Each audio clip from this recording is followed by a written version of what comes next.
Joshua chapter 11.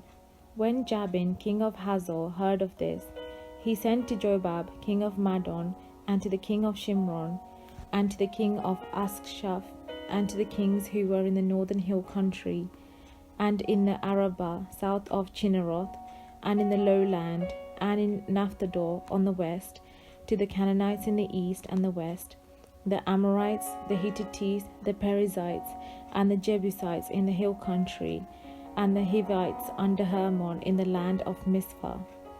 And they came out with all their troops, a great host in number like the sand that is upon the seashore, with very many horses and chariots.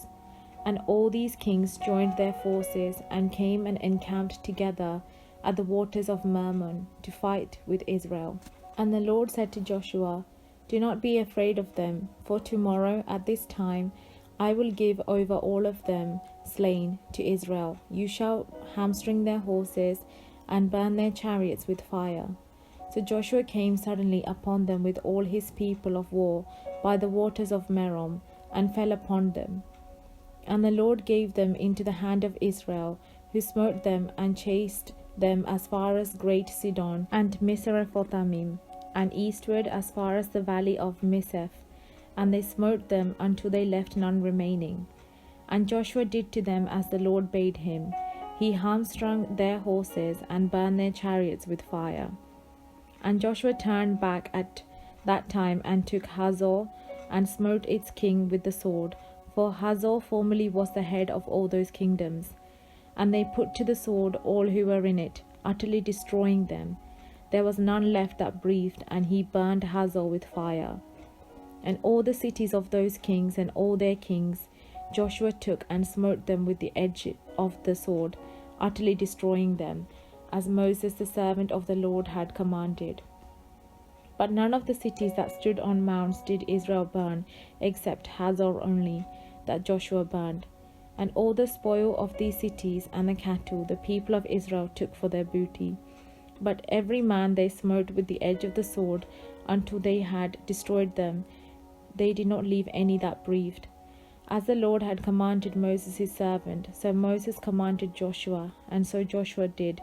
He left nothing undone of all that the Lord had commanded Moses. So Joshua took all that land, the hill country, and all the Negeb, and all the land of Goshen, and the lowland, and the Arabah, and the hill country of Israel, and its lowland from Mount Halak, that rises towards Seir, as far as Balagad in the valley of Lebanon, below Mount Hermon. And he took all their kings, and smote them, and put them to death.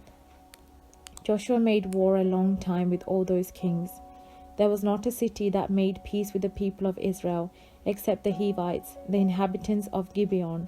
They took all in battle. For it was the Lord's doing to harden their hearts, that they should come against Israel in battle, in order that they should be utterly destroyed, and should receive no mercy, but be exterminated as the Lord commanded Moses. And Joshua came at that time, and wiped out the Anakim from the hill country, and Hebron from Debir, from Anab, and from all the hill country of Judah, and from all the hill country of Israel. Joshua utterly destroyed them with their cities. There was none of the Anakim left in the land of the people of Israel. Only in Gaza, in Gath, and in Ashdod did some remain. So Joshua took the whole land, according to all that the Lord had spoken to Moses. And Joshua gave it for an inheritance to Israel, according to their tribal allotments. And the land had rest from war.